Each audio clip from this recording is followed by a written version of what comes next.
Been a long time. Should have left you without a dope vid to step to. Combat Talk Radio's back on the YouTube channel.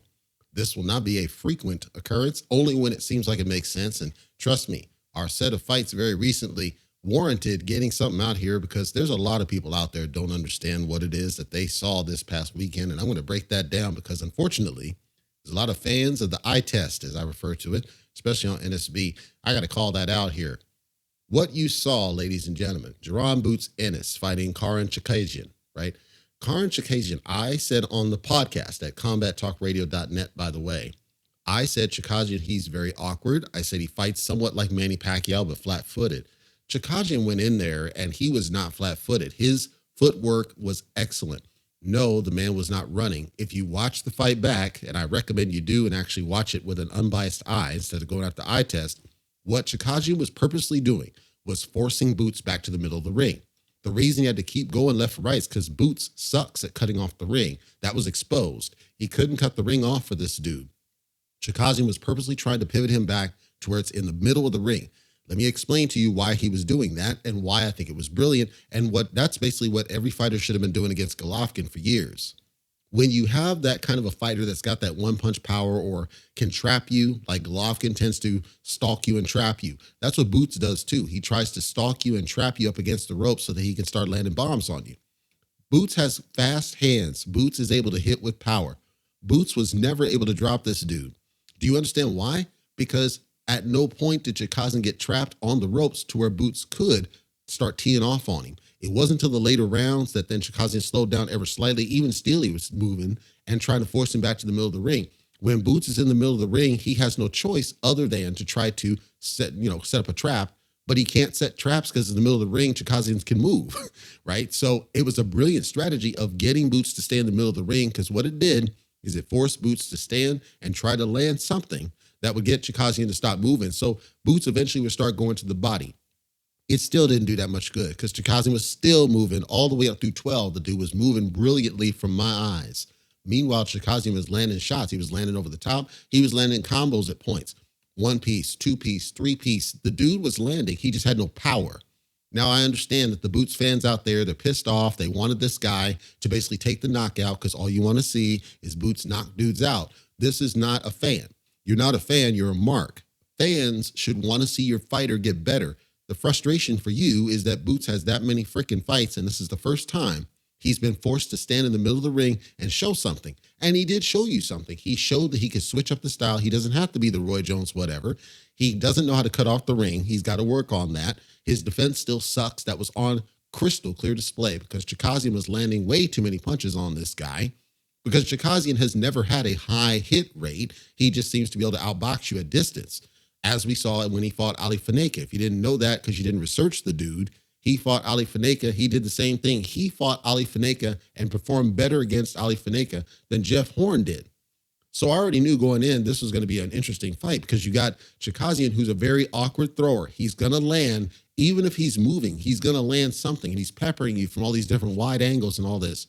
And Boots, he was getting hit. He was getting hit, ladies and gentlemen, as we expected. When he fought, I believe it was Sergey Lipinets, he was getting tagged because Theo Clayton was landing shots. He gets hit on the freaking chin. So all this narrative that was happening before the fight that Boots Ennis, everybody's ducking him and he blows out Spence. He smashes Spence. He smashes Crawford. He smashes everybody at welterweight is based on the so-called, quote, eye test that had no framework because the bottom line is if you saw Spence in that fight, especially when you talk around 9 through 12, if Spence was in that position, Spence steps up his work rate. He has a low work rate early in the fight because he's preserving stamina. Later, he starts stepping it up because he knows he's got none to lose. The Boots I saw, his stamina was starting to decline. By the time he got to roughly round 7, he wasn't punching nearly as fast. He was still heavy-handed. He was still hitting bombs, but he wasn't nearly as fast. He was missing a lot more.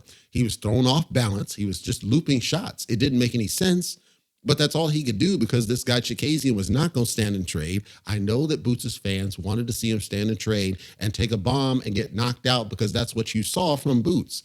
This is not about Chukhadzhian. This is about Boots. Boots let you down. The thing is, he shouldn't have let you down. You should be celebrating what you saw for 2 reasons. 1, Boots needed rounds in the books. He needed rounds of experience. Blowing people out in 1 to 3 or 1 to 6 is not how you develop as a fighter. He needed a diverse style in front of him, somebody that was going to challenge him out of his comfort zone so that he can grow as a fighter. He had never had that up to this point. So I think it was good. It gave him some extra rounds of experience, which he desperately needed.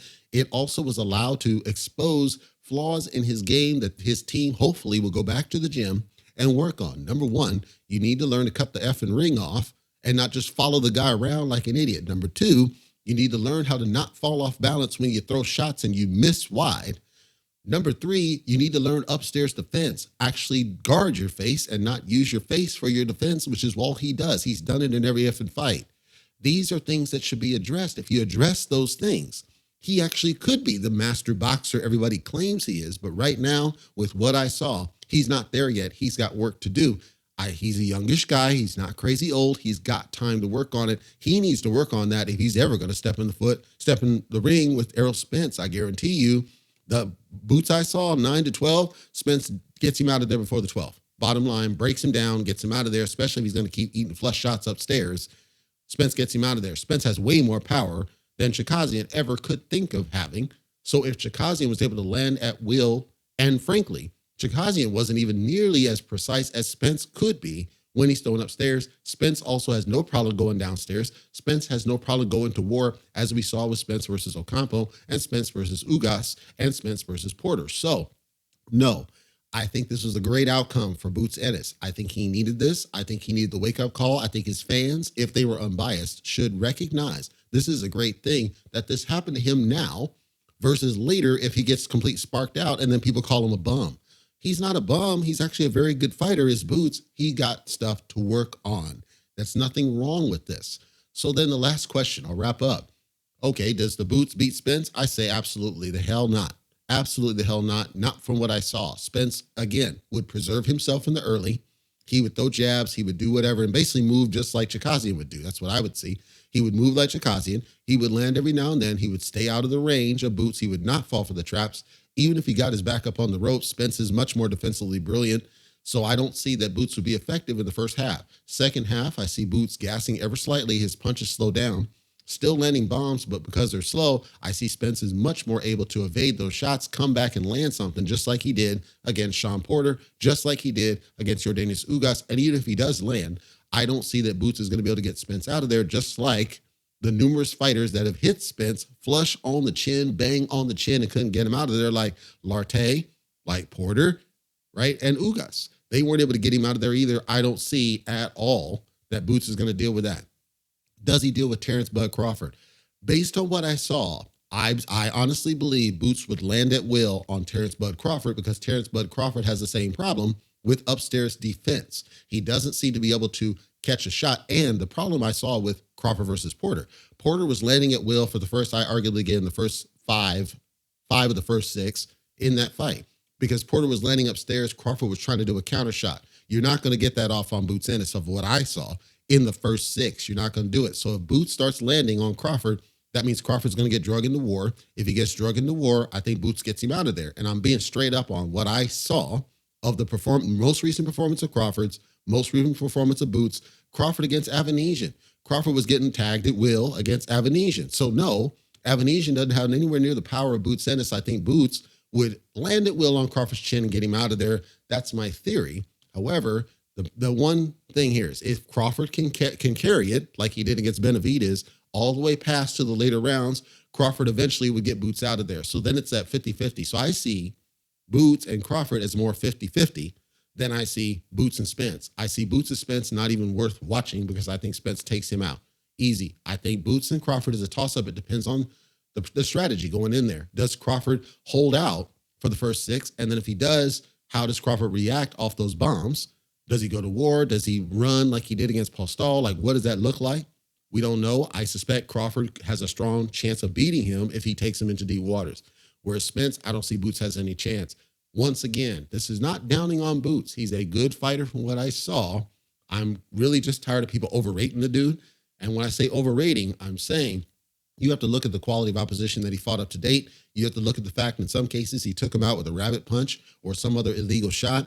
I get it. He's flashy. I understand that. But you got to also go with fundamentals. And the real test of a fighter is how do they deal with fire at the A level, number one. Number two, when they go the distance, which is what we should want to see. You shouldn't want to see guys blasting them out every single fight, because that means they're not stepping up. Because if they're at the A level, you're not going to blast them out every single time. The moment Mike Tyson stepped up, he stopped knocking them out in 4 rounds. In some cases, he didn't even get him out of there in the minimum rounds. He had to go the distance with a lot of guys because he's stepping up to the A level. That's what you should want from your fighters, so you can really test them and see where they're at, see what they need to improve to be at some point great fighters. The challenge here now is Virgil Ortiz. Virgil Ortiz, from what I see, is a very dangerous fighter for Jaron Boots Ennis, because Virgil Ortiz, he's not going to have, first of all, he's got the power to be able to deal some shots because Boots eats shots. I'm highly concerned if Boots takes that shot. However, it is an exciting fight because it'll test my theories and see if what I'm seeing is really the truth, which is, I think Boots, the moment he hits against somebody who has the power to do something about it, he has a risk of being the next Andre Berto. Yes, I said that. The risk of being the next Mike Jones. Yes, I said that. The risk of being the next Corey Spinks. Yes, I said that. Where NSB and the public are overrating the dude too early, and we're not giving him a chance to really be tested against the top level opposition. I understand there's a narrative he's being ducked and all this. He doesn't bring anything to the table yet. This gave him an interim title, as I understand it, which positions him for potentially a shot against Errol Spence. If Crawford keeps ducking, then maybe we get that fight next. I don't know. Does Spence fight Keith Thurman once upon a time? I don't know. Ultimately, I do want to see Boots fight again, but I'd like to see him and his team go back to the drawing board and fix his flaws. If they fix the flaws, I got no problem with the dude. I actually saw he's a good fighter, but these are flaws that really need to be addressed, or he could get seriously hurt when he steps up and he fights the wrong person, just like we freaking saw with Andre Berto when he stepped up against Virgil Ortiz. Hint, hint, last name Ortiz, hint, hint, first initial V. I'm just saying.